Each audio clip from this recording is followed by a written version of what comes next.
সুদীর্ঘ ৬০ দিন অর্থাৎ ২ মাস পর হাঁসুলি বাঁকের চারিপাশে কোপাই নদীর বাঁকে বাঁকে বিচিত্র শব্দ উঠছে।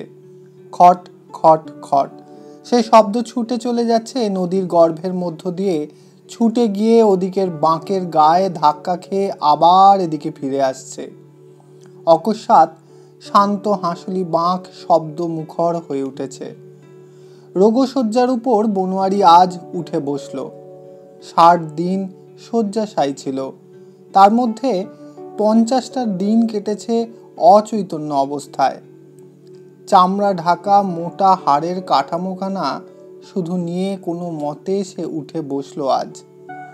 ৬০ দিন আগে কোপাইয়ের কুল থেকে জ্বরে অচেতন অবস্থায় কাহারেরা তুলে ঘরে এনেছিল। কারণ কেউ জানে না। বনোয়ারির কিছু বলবার অবস্থা ছিল না, তবে প্রলাপের মধ্যে শুধু চিৎকার করেছে, বাবা ঠাকুর অক্ষা করো, আর চিৎকার করেছে, ওই কালো শশী, ওই গোলাপি, আহ আহ ওরে আমি যে উঠতে পারি না। চিকিৎসা জাঙলের সদ্গোপ কবিরাজের ওষুধ। কবিরাজ ৬০ দিনের মধ্যে ৫ দিন ঘাড় নেড়ে বলেছেন, রাত পার হবে না বাপু। তবু বনোয়ারি বেঁচে উঠে বসল। হাঁসুলি বাঁকের বাঁশবনের মধ্যে সবল জীবনী শক্তি আহরণ করা কাহার মাতব্বরের জীবন এত সহজে যাবার নয় বলেই বাঁচল। কিন্তু না বেঁচে এর চেয়ে মরলেই বোধ হয় ভালো হতো। বনোয়ারি আজ নিজেই বললে এ কথা। হাঁসুলি বাঁকের উপকথা শেষ হয়ে গিয়েছে, আর তার বেঁচে লাভ কি? কেন বাঁচালি আমাকে? বলে বারবার সে গভীর হতাশায় ঘাড় নাড়লে। চোখ দিয়ে জল ঝরঝর করে পড়ল হাঁসুলি বাঁকের মাটির বুকে। কথাটা বনোয়ারি সত্যই বলেছে। হাঁসুলি বাঁকের উপকথা বোধহয় শেষ হয়ে গেল। চিরকালের মতো শেষ হয়েছে কিনা সে কথা বলা অবশ্য যায় না, কিন্তু এ কথা ঠিক যে শেষ হয়েছে বা হবে হবে করছে। পাপের ফলে দেবতা চলে গেলেন, বাবা ঠাকুর চলে গিয়েছেন, কালারুদ্রের মন্দিরে যুদ্ধের আপিস বসেছে, কালারুদ্রও চলে গিয়েছেন। যুদ্ধ, কাল যুদ্ধ। বনোয়ারি বললে, মৃদু স্বরে গভীর দুঃখের সঙ্গে কথাটা উচ্চারণ করলে। বলতে বলতে চোখ দিয়ে তার জল গড়িয়ে পড়ল। বললে, যুদ্ধ লেগেই হাঁসুলি বাঁককে মেরে দিয়ে গেল।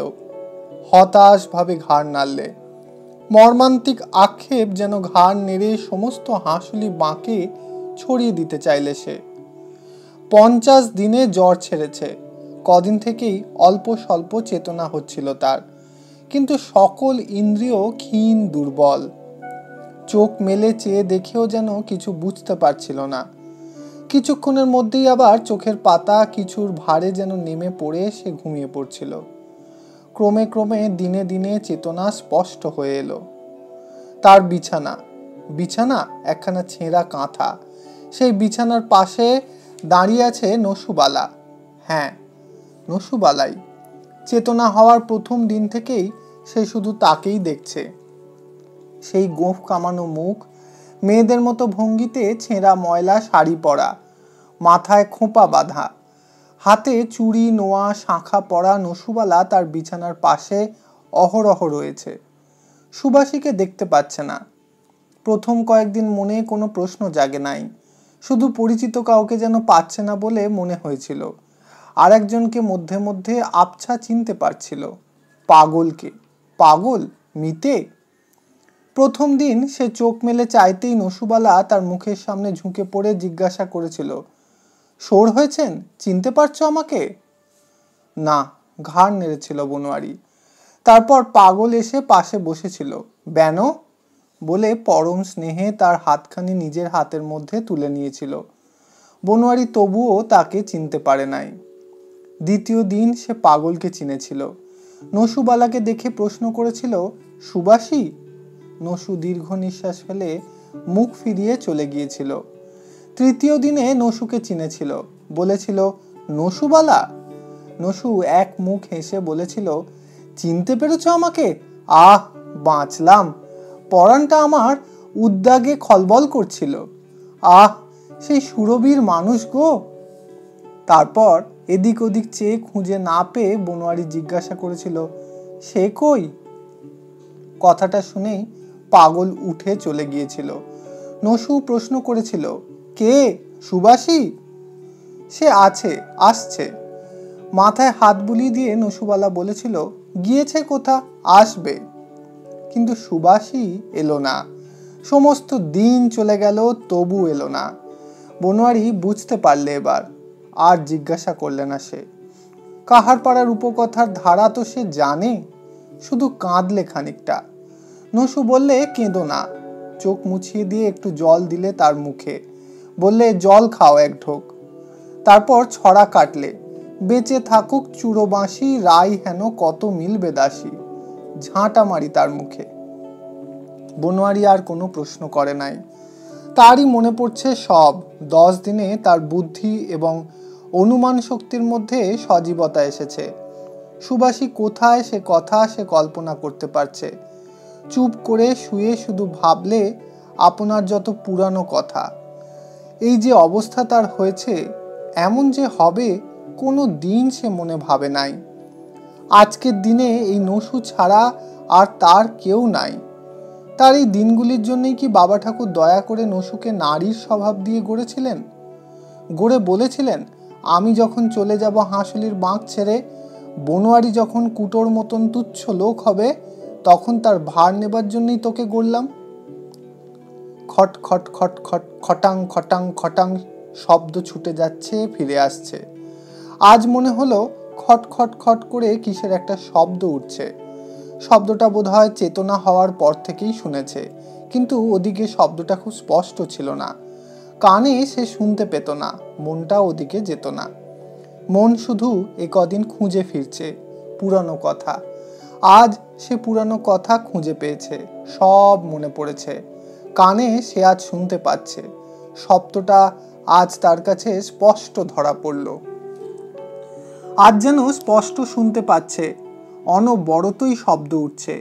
নিঝুম তেপান্তরের মাঠে কে যেন কাঠের উপর কিছু ঠুকেই চলেছে। খট খট খট খট। কোপায়ের বাঁক থেকে শব্দটা ঘুরে আসছে। খট খট খট খট খটাং খটাং খটাং। সকাল থেকে সন্ধে পর্যন্ত খটাং খটাং খটাং খটাং। সে একলা শুয়েছিল ঘরে। শব্দটা শুনে শুনে তার মনে প্রশ্ন জাগলো। সে ডাকলো, নসু, পাগল? কেউ উত্তর দিলে না। ধীরে ধীরে চোখ বন্ধ করলে। কি রকম যেন, কোথাও মানুষের কোনো সাড়া শব্দ নাই। কেউ চিৎকার করে কাউকে ডাকছে না, কেউ কাঁদছে না, কেউ হাসছে না, কেউ ঝগড়া করছে না। গাই বাছুরকে ডাকছে না, বাছুর মাকে ডাকছে না। ছেলে ছোকরারাও কি গান ভুলে গেল? কেবলই শব্দ উঠছে খট খট খট খট খটাং খটাং। শুধু খট খট খটাং খটাং নয়, গো গো গো গো, উড়োজাহাজ উড়ে যাচ্ছে বোধ হয়। শুনতে শুনতেই ঘুমিয়ে পড়ল বনোয়ারি। এর পরের দিন বহিঃপ্রকৃতি সম্বন্ধে সে সচেতন হয়ে উঠল। বললে, দরজাটা ভালো করে খুলে দে দেখি, দিনমণিকে একবার দেখি। তারপর সে প্রশ্ন করলে, পুলের ওপর গাড়ি গেছে লয়? এর কিছুক্ষণ পর আবার সেই শব্দ উঠতে লাগলো, খট খট খট খটাং খটাং খটাং। ভুরু কুঁচকে সে নসুর মুখের দিকে চেয়ে প্রশ্ন করলে, কি নসু, শব্দ? বাঁশ কাটছে? বাঁশ কাটছে। সকাল থেকে সন্ধে পর্যন্ত প্রতিদিনই বাঁশ কাটছে। হবে, জাঙলের ঘোষ মহাশয়রা মালিক, ঘর দৌড় ছাওয়ানোর সময় হবে। কিছুক্ষণ পরেই সে ঘুমিয়ে পড়ল। খাবার সময় নসু তাকে ডাকলে, সবটুকু খাও। শব্দ উঠছে, খটাং খটাং। একটা দীর্ঘ নিঃশ্বাস ফেললে সে। ভাবতে লাগলো সুবাসীর কথা, তার দশার কথা, করালির কাছে তার সেদিনের নিষ্ঠুর পরাজয়ের কথা। চোখ দিয়ে ফোঁটা ফোঁটা জল পড়তে লাগলো। লুকাবার জন্য সে বিছানায় নিষ্পন্দের মতো পড়ে রইল। বিকালে পাগল ডাকলে, ওঠ ভাই, দুটো কথা বল। বনোয়ারিকে সেই ধরে উঠিয়ে বসিয়ে দিলে। এবার তার কানে এলো খটাং খটাং খটাং খটাং। শব্দ ছুটছে হাঁসুলি বাঁকের এদিক থেকে ওদিক, ওদিক থেকে এদিক। পরের দিন আবার শব্দ উঠতে লাগলো, খট খট খটাং। সে আজ বিস্মিত হয়ে প্রশ্ন করলে, আজও বাঁশ কাটছে নসুবালা? এত বাঁশ কে কাটছে? নির্মূল করলে বাঁশগুলান? পাগল বললে, যুদ্ধের ঠিকাদারেরা তামাম বাঁশ কিনেছে ভাই, জাঙ্গলের সদগোপেরা বেচেছেন টাকায় 2টি বাঁশ, তারাই কাটছে বাঁশ। টাকায় 2টি বাঁশ? টাকায় 8টা বাঁশ 2টি করে দরে বিক্রি হচ্ছে, যুদ্ধর ঠিকাদার সব বাঁশ কাটছে। হে ভগবান, এ কি হলো? আগুন লেগে গেল দেশে, কিন্তু কেন? আকাশের দিকে মুখ তুলে পাগল বললে, পৃথিবীতে ভীষণ যুদ্ধ লেগেছে, এমন যুদ্ধ ভারতে কখনো হয় নাই। জাপানিরা খুব যুদ্ধ চালিয়েছে, কলকাতায় বোমা মেরে ভেঙে চুরমার করছে, সেখানকার লোকে কুকুর বিড়ালের মতো পালিয়ে এসেছে। চন্দনপুরের কুঁড়ের ভাড়া 5 গন্ডা টাকা। চন্দনপুরে ঘর না পেয়ে জঙ্গলে সদগোপদের বাড়ি ভাড়া নিয়েছে 10-12 ঘর কলকাতার লোক। চালের মন 40 টাকা, ধানের মন 24 টাকা। আরও নাকি নানান দেশ থেকে লোকেরা পালিয়ে আসবে, যাবে শুনেছি চন্দনপুরের রেল লাইনের পাশের পাকা সড়ক দিয়ে। কাটোয়া দুমকা হয়ে চলে যাবে পশ্চিম দেশে। তারা পথে চন্দনপুরে থামবে, জিরোবে 2 দিন। তার জন্য বাঁশের খড়ের ঘর তৈরি হচ্ছে। দীর্ঘ নিঃশ্বাস ফেলে পাগল আবার বললে, সেই ভাই, সেই সন্ধান দিলে, বাঁশবাদীর বাঁশের, হাঁসুলি বাঁশকের কাঠের, সেই করালি, সর্বনেশে করালি।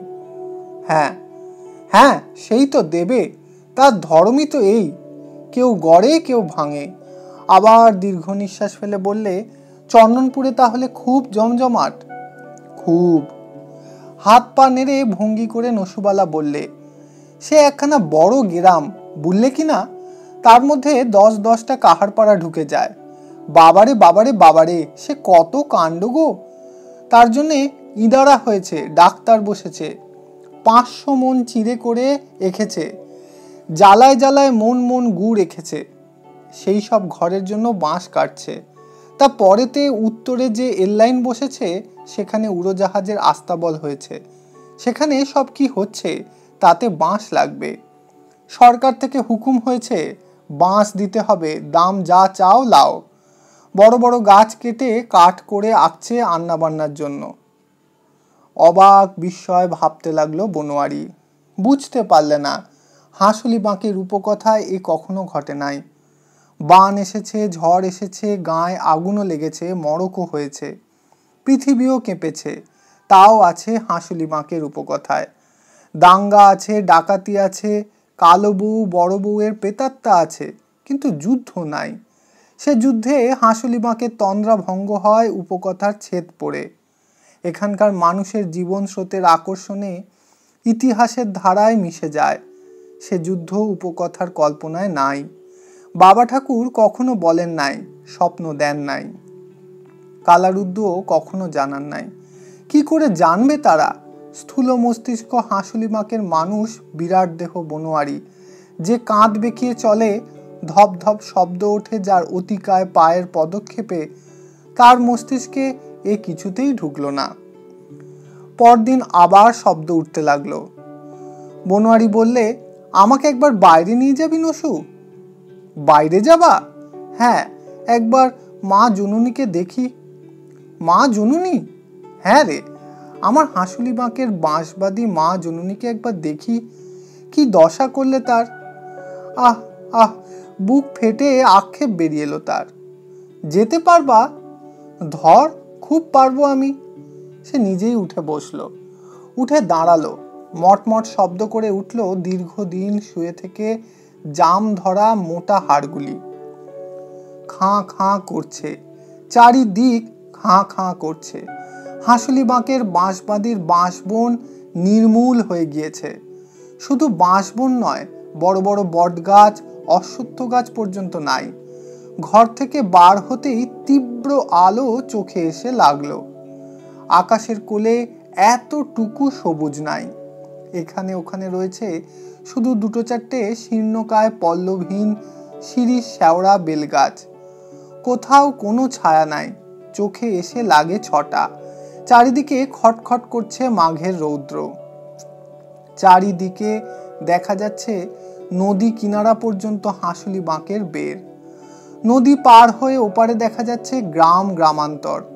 পথ চলে গিয়েছে কোন দেশ দিয়ে। সে হাঁসুলি বাঁকের কোনো চিহ্নই আর নেই যেন। গায়ে ঢুকে ছায়ার নেশায় একটা কেমন ঢুলুনির ঘোর লাগতো।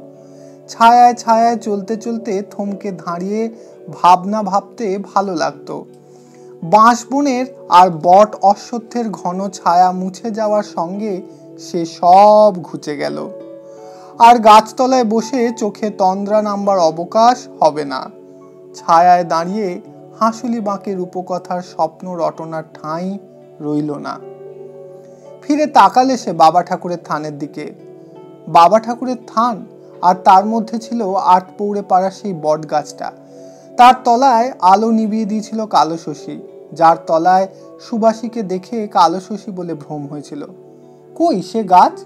বাবা ঠাকুরের থানই বা কোন দিকে? ওটা কোন জায়গা? এত মোটর গাড়ি কিসের? কাদের? চন্দনপুরে কারখানাটা এগিয়ে এলো। গোঁ গোঁ শব্দ করছে কখনা গাড়ি। কি ধোঁয়ার গন্ধ এখান পর্যন্ত এসে বনোয়ারির নাকে ঢুকছে। সে অসহায় আর্তের মতো পাগলের দিকে চেয়ে বললে, পাগল, এ যে আমি কিছু ঠাওর পেছি না ভাই। বাবা ঠাকুরের থান কোথা গেল? ওটা কোন জায়গা? এত গাড়ি, পাগল। ওই তো ভাই, বাবা ঠাকুরের থান তো আর নাই। যুদ্ধের মোটর গাড়ির আড্ডা হয়েছে। চিহ্ন নাই বাবা ঠাকুরের থানের। বেলগাছ নাই, বাঁদর লাঠির গাছটি নাই, কুল গাছের ঝোপগুলি নাই, আলোকলতা নাই, তাল গাছের বের নাই। লাল কাঁকর বিছানো চত্বর চারিপাশের সাদা রং মাখানো ইটের ঘেরার মধ্যে ঝকঝক করছে। মোটর গাড়ি যাচ্ছে, আসছে, গোঙাচ্ছে। পাগল বললে, বাবার থানকে কেটে কুটে সমান করে মোটর গাড়ির আস্তানা করছে বনোয়ারি ভাই। কলির শেষ, আমাদেরও শেষ। ওইখানে থেকে বাঁশ কাঠ বোঝাই করে নিয়ে যায় চন্দনপুর। চন্দনপুর থেকে হাঁসুলি বাঁক পর্যন্ত পাকা রাস্তা করেছে। কিচ্ছু আর আঁকলে না। ওই সেই রাস্তা, পাকা শাহী চওড়া রাস্তা। লাল কাঁকড়ে মোড়া সোজা চলে গিয়েছে হাঁসুলি বাঁক থেকে জাঙল হয়ে চন্দনপুর। তীরের মতো সোজা রাস্তা। রাস্তার গাঁট ছাড়াটা চন্দনপুরের সঙ্গে হাঁসুলি বাঁককে বেঁধে দিয়েছে। ধানের জমি মেরেছে, খাল পুড়িয়েছে, নালা বেঁধে সাঁকো তুলেছে। ভোঁ ভোঁ শব্দ করে ওই পথে যাচ্ছে আর আসছে। পাগল বললে, কোপাইয়ের ঘাট পর্যন্ত গিয়েছে পথ। এইবার কোপাই পেরিয়ে ওপারে উঠবে। ওপারের গাছও সব কাটবে কি না? বনোয়ারি আর্তনাদ করে উঠল এবার। কেন বাঁচালি আমাকে পাগল? ওরে নসুবলা, এ তোরা কি দেখাতে বাঁচালি? আহ হায় রে, কেন বাঁচলাম আমি? চোখের জলে ঝাপসা হয়ে গিয়েছে দৃষ্টি। সেই দৃষ্টি তুলেই সে আবার কাহার পাড়ার দিকে তাকালে। এতক্ষণে আর একটা জিনিস তার চোখে লাগলো, মনে ধরা পড়ল। খাঁ খাঁ শুধু চারিপাশের দিগদিগন্তই করছে না। হাঁসুলি বাঁকের বেরের মধ্যে হাঁসুলি বাঁকের উপকথার পুরী বাঁশবাদী গ্রাম, সেও যেন খাঁ খাঁ করছে। ঘরগুলি রয়েছে, কিন্তু কলরব নাই। গরু নাই, বাছুর নাই, ছাগল নাই, ভেড়া নাই। মেয়েরা কলহ করছে না। বাঁধের জলে হাঁস চড়ছে না। ছেলেরা খেলা করছে না। কি হলো? এমনকি কাহার পাড়ার কুকুরগুলোও দেখা যায় না। হাঁসুলি বাঁকের বুকের মধ্যে উপকথার কৌটার ভিতর ভোমরা ভোমরির মতো কালো কাহারদের মেয়ে পুরুষেরা কোথায় গেল? পাগল হাসলে, বললে, তারা আছে, সুখেই আছে। করালি তাদের ডেকে নিয়ে গিয়েছে। চন্দনপুরে কারখানায় মজুরি খাচ্ছে। কেউ কেউ সন্ধেতে আসবে, কতক বা আসবে না, বেশিরভাগই আসে না। সুখেই আছে হে তারা। বনোয়ারি আর কোনো আক্ষেপ প্রকাশ করলে না। থাক, তারা সুখেই থাক। নসু বললে, কতক মরেছে, কেউ বা পালালছে। নসুবালা হিসেব দিলে, বলে গেল একে একে এক একজনের কথা। তার মুখের কাছে হাত নেড়ে বললে, সেই অমন বুড়ো গো, সবচেয়ে আগে পালালছে সেই অমন কাকা তোমার। তোমাকে যেদিন অসুখ হয়ে ঘরে নিয়ে এলো, ঠিক তার দুদিন বাদেই। বুড়ো রমন তার দুদিন পরেই গরু চড়াতে গিয়ে সেখানেই বনোয়ারির একটা ভালো গাই পাইকারদের বিক্রি করে দিয়ে মাঠের পথ ধরে পালিয়েছে। শোনা যায় সে আছে কাটোয়ায়, লাঠি হাতে কুঁজো হয়ে ঘুরে বেড়ায়, ভিক্ষে করে। বলে শেষ দশা, তাই এলাম মা গঙ্গার ধারে। হাড় কখানা গঙ্গায় পড়লে আসছে জন্মে উঁচু কুলে জনম টনম হবে। নয়নের মা মরেছে, সে মরণ তার ভীষণ। অন্তত নসু তাই বললে। নবান্নের দিন, অগ্রহায়ণের শেষ মাসে গিয়েছে নবান্ন। নয়নের মা জাঙ্গলের সদগোপ মহাশয়দের 4 বাড়িতে আকণ্ঠ এঁটো কাটার প্রসাদ খেয়ে দম বন্ধ হয়ে হাঁসফাঁস করে মারা গিয়েছে। নড়তে পারে নাই, কথা বলতে পারে নাই, স্থির দৃষ্টিতে চেয়ে থেকে মরেছে। নসুবালা হঠাৎ কেঁদে ফেললে। তার মনে পড়ে গেল সে কথা। চোখের সামনে যেন ভেসে উঠল নয়নের মায়ের সেই মরণকালের ছবি। শিউরে উঠল সে, চোখ জলে ভরে উঠল। কাপড়ের খুঁটে চোখ মুছতে মুছতে সে বললে, এই দেখো, ওইখানে ওই গাছতলাটিতে মরেছিল নয়নের মা। একা পড়ে রইল, কেউ দেখলে না। তুমি অসুখে পড়ে, মাতব্বর নাই, মুরব্বী নাই, অনাথাকে দেখবার গরজ কার বলো? তবে তোমাকে নিয়েও খুব হইচই তখন। নোকে ভাবছে কি হয় কি হয়। নয়নের মাকে কে দেখবে বলো? আমি দেখে কাছে বসলাম। ভাবলাম, আহা, ভাতার যেয়েছে, যুগ্গি পুতো যেয়েছে, অনাথা। মনে হলো কি জানো, আমারও হয়তো শেষে এই দশাই হবে। আমারও তো কেউ নাই, আমাকেও এমনি করে মরতে হবে। মুখে জল দিলাম তো খেলে, আবার হাঁ করলে, আবার দিলাম, আবার খেলে। চোখ দিয়ে জল পড়তে লাগলো। বললাম, কি হয়েছে নয়নের মা? তা মুখে কিছু বলতে পারলে না, শুধু অনেক কষ্টে হাতটি তুলে কপালে আঁকলে। বললে কি না, বললে কপাল, নেকন। তা পরেতে কোঁতাতে লাগলো। সে কি কোঁতানি! মনে হলো জিউটা বেরিয়ে গেলে খালাস পায়। তা কি সহজে যায়? অনেক এতে আধারের মধ্যে কখন যে জিউটা বেরিয়ে গেল তা বুঝতে পারলাম। 8 পৌরেদের একজন মরেছে, ওই যে গো, বেশ নামটি, কিন্তু কিছুতেই মনে থাকে না। পাগল বললে, বিশ্বামিত্র। হ্যাঁ হ্যাঁ, বিশ্বামিত্র। বিশ্বামিত্র নামটি নসুর মনে থাকে না। বিশ্বামিত্রের বাবা যাত্রায় পালা গান দেখে ওই নাম রেখেছিল ছেলের। বিশ্বামিত্র মরেছে জ্বরে। তারপর এর ছেলে মরেছে, কচিকচা মরেছে, সে ধর্তব্যের মধ্যে নয়। নসু বললে, পায়ের হাতের আঙুলে গোনা যায় না বেনকাকা, হিসেব দেবো নাকি? একটু চুপ করে থেকে হঠাৎ বলে উঠল, আর তোমার নিমতেলে পানার হয়েছে জেল। আহা, পানকেষ্ট কদমতলার বিহার করতে যেয়ে গেল জেলখানাতে। জেলে? হ্যাঁ, জেল। নসু খুব রং দিয়েই বললে, যেমন জেলাপির পাক বুদ্ধি তেমনি ফল। মনিবের সঙ্গে হিসাব নিয়ে ঝগড়া হলো।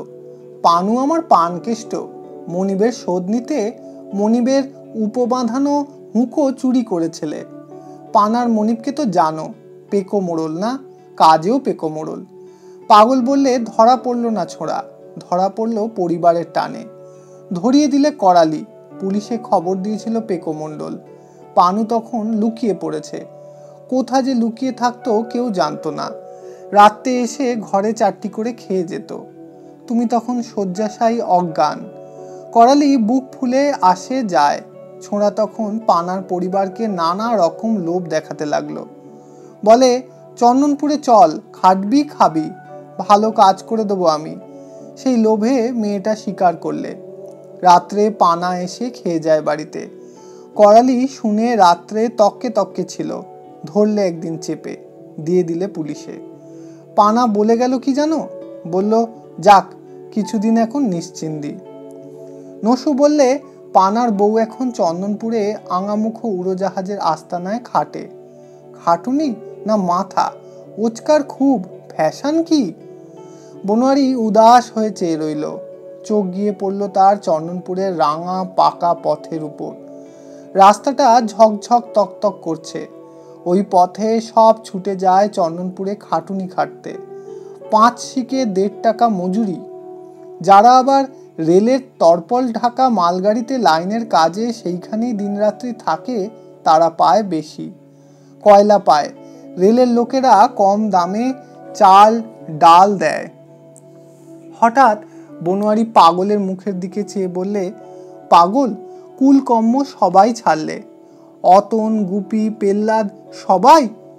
কথার উপরেই কথা দিয়ে জবাব দিলে নসুবালা, সবাই সবাই সবাই, কেউ বাকি নাই, কি করবে বলো, পেটের দায়।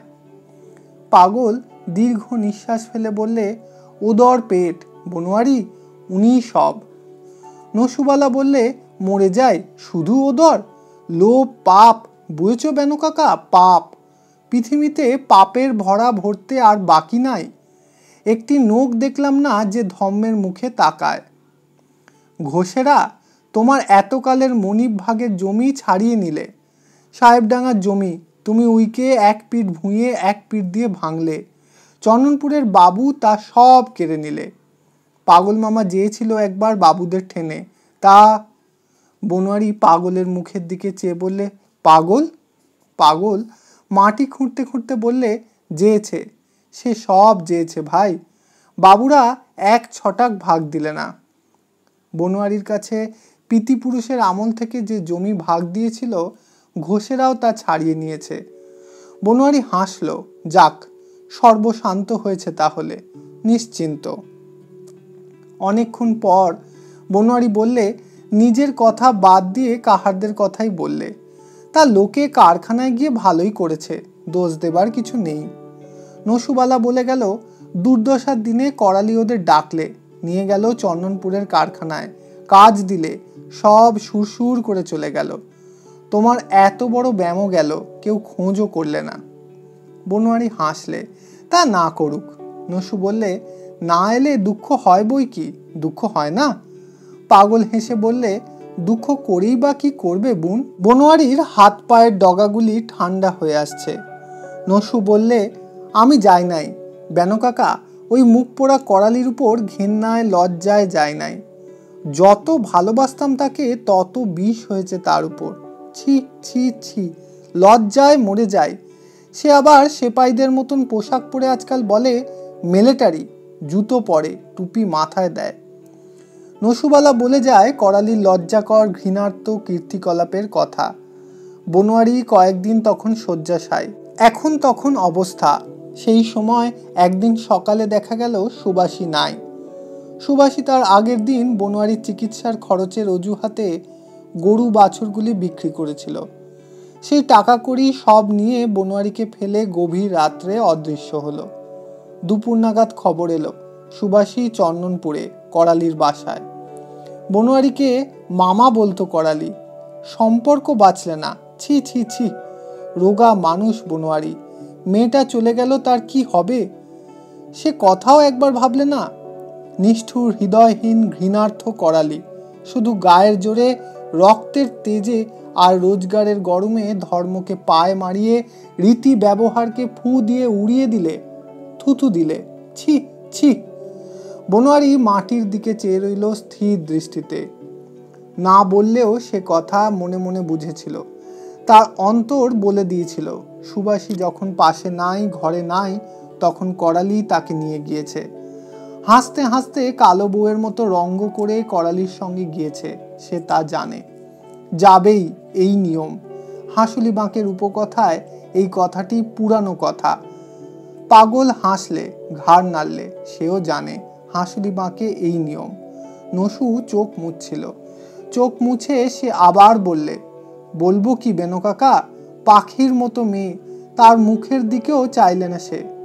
পাখি, আহ, কি বলবো বেনু কাকা, চোখ গেল, পাখি যেমন চোখ গেল বলে ডেকে কেঁদে সারা হয়, তেমনি করে কাঁদলে, বিনিয়ে বিনিয়ে কাঁদলে।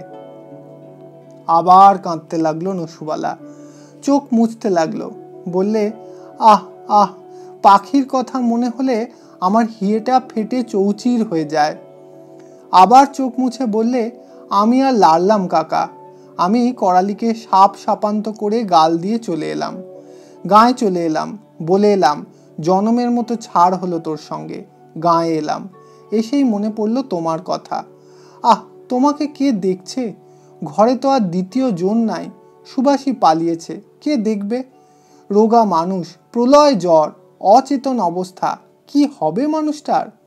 সম্বলহীন অবস্থা, যথা সর্বস্ব নিয়ে পালিয়েছে সুবাসী। সংসার নিয়ে যারা ব্যতিব্যস্ত, মাথার ঘায়ে পাগলা কুকুরের মতো ছুটে বেড়াচ্ছে যারা, তাদেরই বা অবসর কোথায়? মেয়েরা দু একজন আসছিল যাচ্ছিল, দেখছিল, কিন্তু ঘরে তো আর স্ত্রীলোক ছিল না। শূরবীরের মতো বিকারগ্রস্ত পুরুষ বনোয়ারি, পরের ঘরের স্ত্রীলোকেরা তাকে সামলায় কি করে? তবে কি মানুষটা এত বড় শূরবীর, এত বড় ম্যানের নোকটি বিনা সেবায় মরবে? রাত্রে জলের জন্য হাঁ করে জল পাবে না, তেষ্টায় গলা শুকিয়ে ছাতি ফেটে মরে যাবে? আমার মন বললে, তবে তুই কি করতে আছিস? ভগবান যে তাকে পুরুষ গড়েও মেয়ের মন দিয়েছে, মেয়ের মতন কাজকর্ম করবার ক্ষমতা দিয়েছে। কেন দিয়েছে? আর এক দণ্ডের জন্য ভাবলাম না, চলে এলাম, শিওরে এসে বসলাম। ভগবানকে প্রণাম করে নসু বললে, তা তাঁর চরণে পেনাম, তোমাকে বাঁচাতে পেরেছি। বনোয়ারি আবার বললে, কেনে বাঁচালি নসু? তোমার পেরমাই আমার হাতে ধন্যী। পাগল হেসে বললে, মরলেই তো ফুরলো বনোয়ারি, বহু ভাগ্যের মনীষী জন্ম নয়ন ভরে স্বাদ মিটিয়ে দেখেলে মরণ আছেই। হঠাৎ সে গান ধরে দেয়, হাঁসুলি বাঁকের কথা বলবো কারে হায়, কোপাই নদীর জলে কথা ভেসে যায়। ওদিকে বাঁশ কাটা, গাছ কাটা চলছেই, খট খট খট খটাং খটাং। মরমর শব্দে আছাড় খেয়ে পড়ছে গাছ, বাঁশ শুয়ে পড়েছে অল্প শব্দ করে, মার খাওয়া গরিব মানুষের মতো। গাছ পড়ছে, হাঁসুলি বাঁক পরিষ্কার হয়ে যাচ্ছে। খট খট খট খট খটাং খটাং শব্দ ছুটে চলেছে চারিদিকে। হাঁসুলি বাঁকের বেড়ের কুলে কুলে ছড়িয়ে যাচ্ছে দূর দূরান্তরে। কোপায়ের পুলে ঘা খেয়ে আবার প্রতিধ্বনি হয়ে ফিরে আসছে। হয়তো হাঁসুলি বাঁকের ভাবি কালে দেশ দেশান্তরের সঙ্গে তার ঘোষণা করেও তৃপ্তি হচ্ছে না। প্রতিধ্বনির মধ্যে দিয়ে ফিরে এসে অতীত কালের কল্পে কল্পে যেন আঘাত হেনে চলেছে। নসুর কথা ফুরাবার নয়, সে আবার আরম্ভ করলে, দুঃখ আমার পাখির জন্যে। আহ, সোনার বরণ হলুদ মণি বেনে বউ, পাখি গো, সেই পাখি মনে করে আমার পাখির কথা মনে হলো। হ্যাঁ, মেয়ে বটে, বুঝলে, যেমনি সুবাসীকে নিয়ে গেল করালি, পাখি বুক চাপড়ে কাঁদতে লাগলো। পাখির কান্না দেখে আমি তো গালিগালাজ করে পালিয়ে এলাম সেই দিন সন্ধেবেলা। এই খানিক আত হয়েছে, এমনই সময় পাখিও পালিয়ে এলো গায়ে, মায়ের কাছে। কাপড় অক্তে আঙা যেয়েছে, পাখির চোখ জ্বলছে। জ্বলছে বই কি, কাহার মেয়ে খেপে উঠেছিল যে, সে যে তখন দুকুল ভাঙা কোপায়ের মতো ভয়ঙ্করী। সন্ধেবেলা কান্না শেষ করে পাখি ঝগড়া আরম্ভ করেছিল করালির সঙ্গে। তারপর একখানা কাটারি নিয়ে নিজের মাথায় মারতে গিয়ে হঠাৎ সে বলে উঠল, একা মরবো কেন? করালি চেষ্টা করেছিল তার হাত ধরতে, তবু পাখি কাটারি বসিয়ে দিল করালির মাথায়। শুধু করালির মতো পুরুষ আর তার হাত ধরে ফেলেছিল বলেই বেঁচেছে করালি, নইলে তাকে বাঁচাতে হতো না। তবু খানিকটা চোট লেগেছিল করালির মাথায়। সেই রক্ত মেখে পাখি এখানে পালিয়ে এলো পাগলিনীর মতো। পরদিন সকালে করালি এলো কাহারপাড়ায়, মাথায় ডাক্তারখানায় ফেটা বেঁধা। তখন পাখি সাধের খাঁচায় মরে পড়ে আছে। তার সাধের কোঠা ঘরের সাঙায় দড়ি বেঁধে গলায় ফাঁস লাগিয়ে ঝুলছে। তবে হ্যাঁ, করালির কপালে পাখি চিরস্থায়ী দাগ এঁকে দিয়ে গিয়েছে। পাখিকে ভুলবার পথ রাখে নাই পাখি।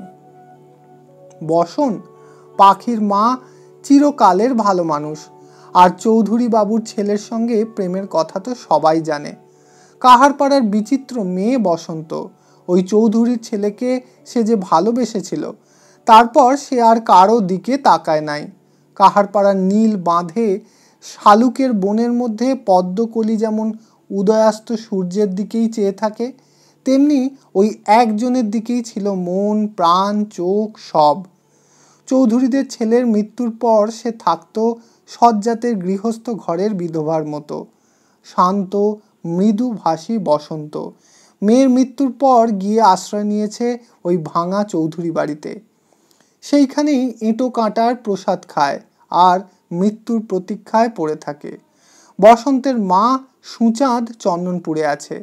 রেলের হাসপাতালের আশ্চর্য চিকিৎসা, পা কাটতে হয় নাই, বুড়ি বেঁচেছে, লাঠি ধরে খুঁড়িয়ে খুঁড়িয়ে বেড়ায় ভিক্ষে করে। চন্দনপুরে ভদ্রলোকদের বাড়ি গিয়ে হাঁসুলি বাঁকের উপকথা বলে, স্টেশনের গাছতলায় বসে বলে, কেউ থাকলেও বলে, না থাকলেও বলে, বলেই যায়। বাঁশ বনে ঘেরা তন্দ্রা মাখা স্বপ্ন সুলভ ছায়াচ্ছন্ন হাঁসুলি বাঁকের উপকথা।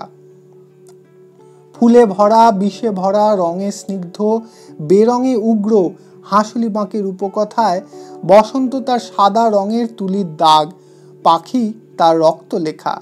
সেই কথা সে নিজের ভাষায় বলে। সম্ভবত হাঁসুলি বাঁকের উপকথার ঝুলি কাঁধে নিয়ে সে নিজে হলো আদ্যিকালের বুড়ি। করালি হলো দৈত্য কিংবা শয়তান, কিংবা সেই হলো রাজপুত্র, নতুন কালের মাতব্বর। যুদ্ধকে ওই ডেকে নিয়ে গিয়ে বেশি করে ঢোকালে হাঁসুলি বাঁকের কাহার পাড়ায়। সেই ঠিকাদারদের খবর দিলে, হাঁসুলি বাঁকের বাঁশ বনের আদ্যিকালের বুড়ো বট রয়েছে, কেটে ফেললে সেই বট গাছটা। প্রথমে এসেই তারা কাটলে সেই বট গাছ। হাঁসুলি বাঁকের উপকথার হাড় পাঁজরা মেরুদণ্ড কাটিয়ে এনে তৈরি করছে যুদ্ধের হুকুম মতো ইমারতের ছাদে ঘরবাড়ি। মরমর দুম, প্রচণ্ড উচ্চ শব্দে চকিত হয়ে উঠল হাঁসুলি বাঁক। এক ঝাঁক পাখি কলরব করে উঠল, অল্প এক ঝাঁক। ঝাঁকে ঝাঁকে বন্য পাখির দলের বাসা ঘুচে গিয়েছে হাঁসুলি বাঁক থেকে। দাঁতালের দুটো একটাও এই শব্দে ছুটে বার হলো না। ঊর্ধ্বপুচ্ছ হয়ে ভয়ার্ত গরু ছুটে এলো না, ছাগলও না। ছেলেরা ছুটে বেরিয়ে গেল না দেখতে। এত কিসের শব্দ? ছেলেদের নিয়েই যে খাটতে যায় কাহারেরা চন্দনপুরে। তাছাড়া থাকলেও হয়তো তারা এই শব্দে বিস্মিত হতো না। চন্দনপুরে ধ্বনির উচ্চতা এবং বৈচিত্র্যে এর চেয়ে যে অনেক বেশি সমৃদ্ধ। ছাগল গরু নাই আর কাহার পাড়ায়। যুদ্ধ লেগেছে, চালান যাচ্ছে। 2 টাকার ছাগল 10 টাকায় বিক্রি হচ্ছে, 10 টাকার গায়ের দাম 30 টাকা, 25 টাকার বলদ 100 টাকা। দুধের দাম নয়, হেলের দাম নয়। যুদ্ধ কাহারদের গো সেবা দুধ বিক্রি ভুলিয়ে দিলে ও ব্যবসাটাই ঘুচিয়ে দিলে। নসু উঠে দেখলে ব্যাপারটা কি। গালে হাত দিয়ে শিউরে উঠল সে। মা গো, দহের ধারে সেই শিমুল বৃক্ষটিকে কাটলে গো। মরমর শব্দে প্রচণ্ড বেগে পড়ছে আদ্যিকালের বনস্পতি। তার পড়ার বেগের ঝটকা তখনও বাতাসে বয়ে চলেছে। বোধহয় শুধু বেগের মধ্যে দিয়ে বলে যাচ্ছে, আমি যাচ্ছি। খট খট খট খট খট খট বাঁশ কাটছেই। আজ একটা পাশ একেবারে সাফ হয়ে হাঁসুলি বাঁক মিলে গেল দূর দেশান্তরের সঙ্গে। হাঁসুলি বাঁকের উপকথায় শেষকালে শুধু গাছ কাটার শব্দ। মানুষেরা চন্দনপুরে চলে গিয়ে শহরে বাজারে রাজপথে চলমান দ্রুত ধাবমান জনস্রোতের মধ্যে মিশে গিয়েছে। স্থাণু স্থাবর বনস্পতি, যারা সর্বপ্রথম গড়েছিল হাঁসুলি বাঁকের উপকথার ছায়াচ্ছন্ন শান্ত তন্দ্রালু গ্রামখানি, তারাই যাচ্ছে এবার। তারা হচ্ছে বিগত।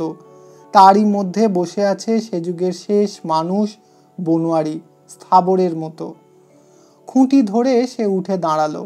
দাঁড়িয়ে চারিদিকে একবার দৃষ্টি বুলিয়ে নিলে। কিছুই নাই, কিছুই নাই। হাঁসুলি বাঁকের সে কাহার পাড়ার আর কিছুই নাই। বাঁশ বনের বের নাই, আদ্যিকালের বৃক্ষ নাই, মানুষ নাই, জন নাই, পশু নাই, পক্ষীরা পর্যন্ত নাই। পক্ষীর মধ্যে আছে কাকেরা, তারা উচ্ছিন্ন বাঁশ বন আগাছার জঙ্গল থেকে গৃহহীন পতঙ্গগুলিকে ধরে খাচ্ছে। চারিদিকে শুধু শক্ত বাঁধানো লাল কাঁকড়ের পথ। আছে শুধু কোপায়ের বের, হাঁসুলি বাঁকের মাটি, তার পুরানো আমলের পর পর জনহীন ঘরগুলি। ওগুলির দিকে তাকিয়ে সে দৃষ্টি ফিরিয়ে তাকালে শূন্য বাঁশঝাড়ের দিকে। একটু বিষণ্ণ হাসি ফুটে উঠল তার মুখে। ও ঘরগুলিও থাকবে না। সন্ধ্যার সময় সে পাগলকে বললে, দেহ এইবার আঁখি, কি বলিস? দেহ রাখবি? পাগল চমকে উঠল। আর বাঁচবো না, বেঁচেও লাভ নাই। দেখার লোভ তোর আছে, তুই দেখ, নয়ন ভরে দেখ। পাগল তার গায়ে হাত বুলিয়ে বললে, মন খারাপ করিস না ভাই। মন খারাপ নয় পাগল, মন আমার পাষাণ হয়ে যেয়েছে। কথা তা নয়, আমার ডাক এসেছে, বুঝেছিস? বেশ বুঝতে পারছি। একলা থাকলেই অন্তর আমাকে বলছে চল। ও তোর মনের ভুল। হুম, ঘাড় নাড়লে বনোয়ারি। আজ আবার খানিক জ্বর হয়েছে। বনোয়ারির কপালে হাত দিয়ে চমকে উঠল পাগল।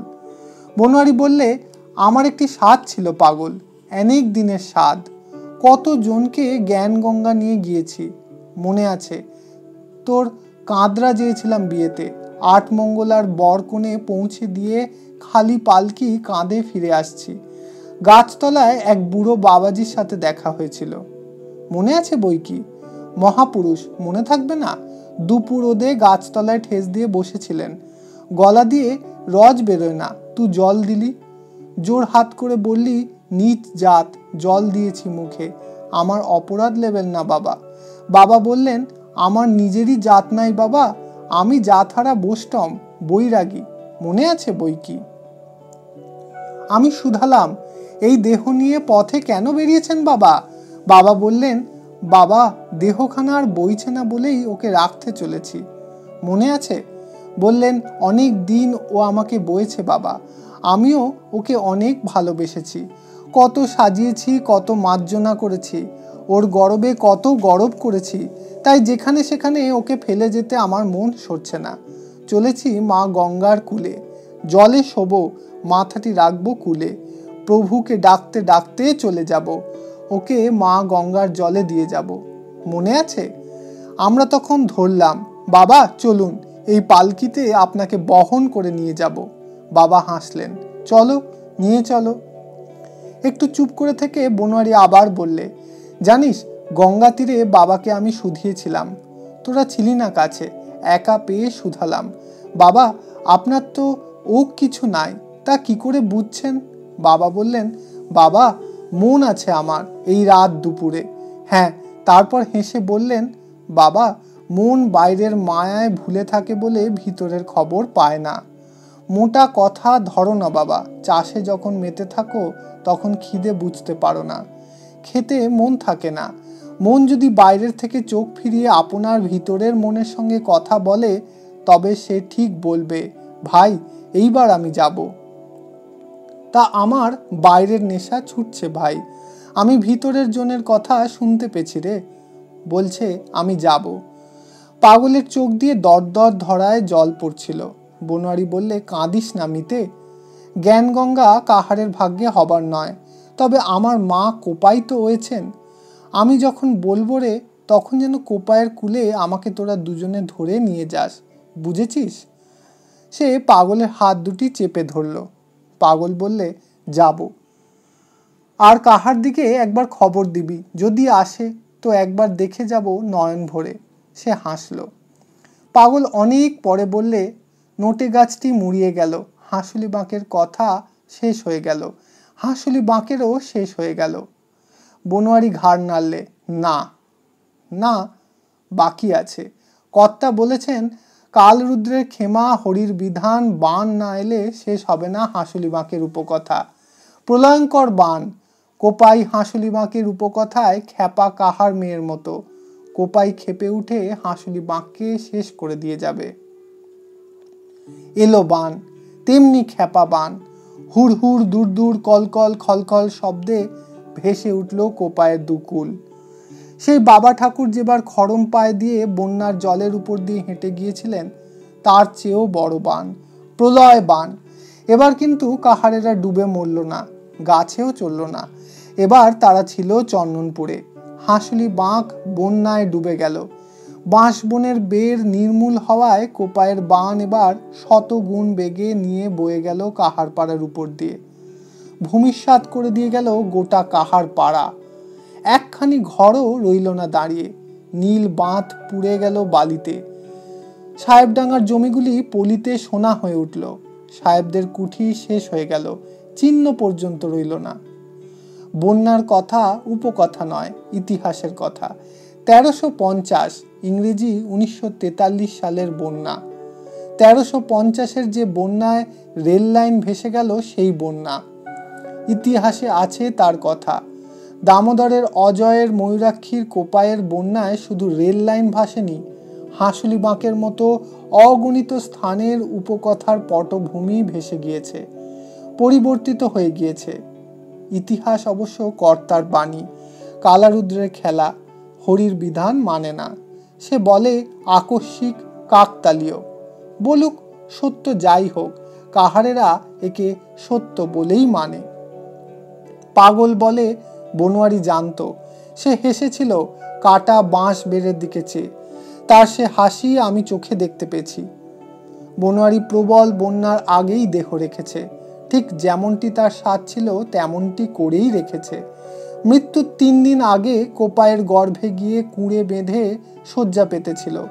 গোটা কাহার পাড়াকে ডেকে তাদের নয়ন ভরে দেখে হাসতে হাসতে দেহ রেখেছে সে। শুধু দেখা হয় নাই করালির সঙ্গে। করালি, ডাকাবুকো করালি, সেই শুধু আসেনি, এলো তার মৃত্যুর পর। বনোয়ারি আরও বলেছিল, ওই দহের ধারে আমাকে দাহ করিস, যেখানে কালো বউ দহের জলে পড়েছিল, যেখানে তার বউকে দাহ করা হয়েছিল সেইখানে। তাই হয়েছিল। সেই দাহের সময় সে এসে দাঁড়ালো, নিয়ে এসেছিল পাকা শালকাঠ আর ঘি। তাতেই চিতা সাজিয়ে বনোয়ারিকে চাপিয়ে তার পায়ের পরশ নিলে মাথায়। বললে, যাও, চলে যাও স্বর্গে। উপকথার ছোট নদীটি ইতিহাসের বড় নদীতে মিশে গেল। কাহারেরা এখন নতুন মানুষ।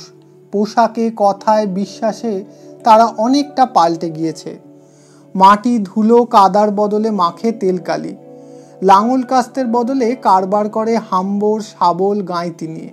তবে চন্দনপুরের কারখানায় খেটেও তারা না খেয়ে মরে, রোগে মরে, সাপের কামড়ের বদলে কলে কেটে মরে, গাড়ি চাপা পড়ে মরে। কিন্তু তার জন্যে বাবা ঠাকুরকে ডাকে না। ইতিহাসের নদীতে নৌকা ভাসিয়ে তাদের তাকাতে হচ্ছে কম্পাসের দিকে, বাতাস দেখার যন্ত্রটাকে। তবু চন্দনপুরের ঘুপচি কোয়ার্টার্সে থেকেও তাকায় বালি ভরা ওই হাঁসুলি বাঁকের দিকে। কিন্তু কি করে ফিরে যাবে তারা? আগে পথ ধরবে কে? হাঁসুলি বাঁক বসতহীন হয়ে চেয়ে রয়েছে আকাশের দিকে। বন্ধা মেয়ের মতন নতুন সন্তান সন্ততির জন্য তপস্যা করছে। বন্যায় চাপানো বালির রাশি হাঁসুলি বাঁকের সোনার মাটির উপর চেপে ধু ধু করছে। সেখানে শুধু নসুবালাই যায়, নিত্যই যায়, তার না গেলে চলে না। সে যায় ওই বাঁকে গোবর কুড়াতে, কাঁকড়া মাছ ধরতে, কাঠ ভাঙতে। চারিদিকে তাকিয়ে দেখে আর পা ছড়িয়ে বসে কাঁদে, মা জননী গো, আমার মা জননী গো। পাগল গান গায় গায়ে গায়ে, দৌড়ে দৌড়ে স্টেশনের প্ল্যাটফর্মে। হাঁসুলি বাঁকের কথা বলবো কারে হায়। পাগল গান গায়, ঢোলক বাজায়, তার সঙ্গে নসুবালা কাঁচা পাকা চুলের বেনিতে লাল ফিতে জড়িয়ে খোঁপা বেঁধে নপুর পায় নাচে। ঘুঙুর পছন্দ করে না নসু। পাগল আর খ্যাপায় না নসুকে, নসুও খ্যাপে না, হাসে। দুজনে মিলেছে সেই বনোয়ারির ঘর থেকে। পাগল গায়, যে বাঁশেতে লাঠি হয় ভাই সেই বাঁশে হয় বাঁশি, বাঁশবাদীর বাঁশগুলিরে তাই তো ভালোবাসি। নসু নাচতে নাচতেই গান ধরে, বেলতলায় বাবা ঠাকুর কাহার কুলের পিতা, বাঁশ বনেতে থাকতো বাহন অজগর চিতা, পরাণ ভ্রমরে সে থাকতো আগুলি, তারে দাহন করে মারল করালি। বাঁশের বেড়া বাঁশের ঝাঁপি তাহারই ভিতর, কাহার কুলের পরাণ ভ্রমর বেঁধেছিল ঘর। বাঁশের বেড়ার ঝাঁপি শেষে ভাঙলে মিলিটারি, কাহারেরা হায় রে বিধি হলো ভ্রমণকারী। ঘর ভোমরার মতো তারা ঘুরিয়ে বেড়ায়, দুঃখের কথা বলবো কারে হায়। পাগল গান ধরে, জল ফেলিতে নাই চোখে জল ফেলিতে নাই, বিধাতা বুড়োর খেলা দেখে যারে ভাই। পাগল গানের মধ্যেই কাহারপাড়ার আদি কাল থেকে একাল পর্যন্ত সূচাদের হাঁসুলি বাঁকের উপকথাকে গান গেয়ে বলে যায়।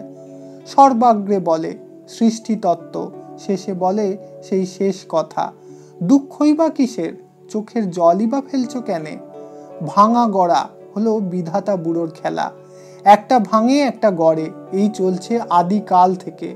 ছেলেরা যেমন বালি দিয়ে ঘর গড়ে আবার ভাঙে, মুখে বলে হাতের সুখে গড়লাম পায়ের সুখে ভাঙলাম, ঠিক তেমনি ঠিক তেমনি ঠিক তেমনি। সুচাঁদ গাছতলায় বসে বলে যায় হাঁসুলি বাঁকের উপকথা। শ্রোতারা কেউ শোনে গোড়াটা, কেউ মাঝখানটা, কেউ বা শেষটা, অর্থাৎ খানিকটা শোনে, তারপর উঠে চলে যায়। বুড়ি আপন মনেই বলে যায়। গল্প শেষ করে বলে, বাবা, ছেলেবেলায় শুনেছি হিয়ের জিনিস যা তা মাথায় রাখলে উকুনে খায়, মাটিতে রাখলে পিঁপড়ে ধরে, হাতে রাখলে নখের দাগ বসে, ঘামের ছোপ লাগে, তাই হিয়েতে রেখেছি। হিয়ের জিনিস নিয়ে হিয়েতে যদি কেউ রাখতো তবে থাকতো, তা তো কেউ নিলে না, রাখলে না। আমার সাথে সাথেই ও উপকথার শেষ। তবে পারো তো নিকে রেখো। আহ, হাঁসুলি বাঁকও শেষ, আমিও শেষ, কথাও শেষ। আহা! কিন্তু বলতে বলতে থেমে যায় সুচাঁদ। আকাশের দিকে চেয়ে ভাবে শেষ কি হয়? কিছুর শেষ কি কখনো হয়েছে? চন্দ্র সূর্যি যতকাল, তারপরেও তো শেষ নাই। তারপরে আছেন যে মহাকাল। বাবা কালারুদ্রের চড়ক পাটায় ঘোড়া, সে ঘোড়ার শেষ নাই। আলো নাই, অন্ধকার নাই, তবু পাটা ঘোড়ার শেষ নাই। সেই ঘোড়াতেই তো কখনো প্রলয়, কখনো সৃষ্টি। আঁধারে সৃষ্টি ডোবে, আবার আলোতে ওঠে। তবে শেষ কি করে হবে সে ভাবে। হঠাৎ একদিন ছুটে এলো নসুবালা, প্রায় বছর দুয়েক পর। বললে, ওলো দিদি, দিদিলো, আমার নুপুর জোড়াটা দেলো, আমি নাচবো। দিদি তখন কথা শেষ করে বলছে, সব শেষ লো, সব শেষ। নসু হেসে ঢলে পড়ে বলে উঠল উচ্চ কণ্ঠে, না লো দিদি, শোন, আমি কি দেখে এলাম, শোন। দেখে এলাম বাঁশবাঁধির বাঁধের বেড়ে বালি ঠেলে বাঁশের কোঁড়া বেরিয়েছে, আর কি কচি কচি ঘাস। আর দেখে এলাম সেই ডাকাবুকোকে, বাঁশের কোঁড়া বেরিয়েছে। হ্যাঁ, আর সেই ডাকাবুকোকে দেখে এলি, করালিকে?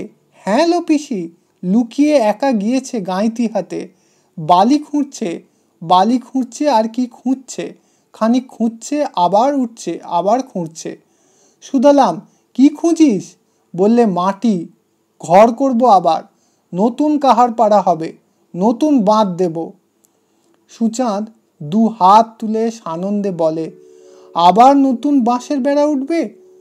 নসু বললে, না, বাঁশের বেড়া দেবে না, এবার বালি মাটি মেখে বাঁধ দেবে, দিয়ে তার গায়ে সরবন লাগাবে, বাঁশের বেড়ে আধার হয়। সে আমাকে অনেক কথা বললে পিসি, অনেক কথা, এক ঘর কথা। পাগল ঘাড় নাড়তে লাগলো। তার মনে গান এসেছে, নতুন গান। যে গড়ে ভাই সেই ভাঙে রে, যে ভাঙে ভাই সেই গড়ে, ভাঙা গড়ার কারখানাতে তোরা দেখে আয় রে উঁকি মেরে। নসু সঙ্গে সঙ্গে পায়ে নুপুর বেঁধে নাচতে লেগে গেল। তাই ঘুনাঘুন বাজেলো নাগরী, ননদিনীর শাসনে চরণের নুপুর থামিতে চায় না, তাই ঘুনাঘুন, তাই ঘুনাঘুন। হাঁসুলি বাঁকে করালি ফিরছে, সবল হাতে গাঁইতি চালাচ্ছে, বালি কাটছে আর মাটি খুঁজছে। উপকথার কোপাইকে ইতিহাসের গঙ্গায় মিশিয়ে দেবার পথ কাটছে নতুন হাঁসুলি বাঁক। ইতি হাঁসুলি বাঁকের উপকথার শেষ পর্ব সমাপ্ত হলো। ধন্যবাদ।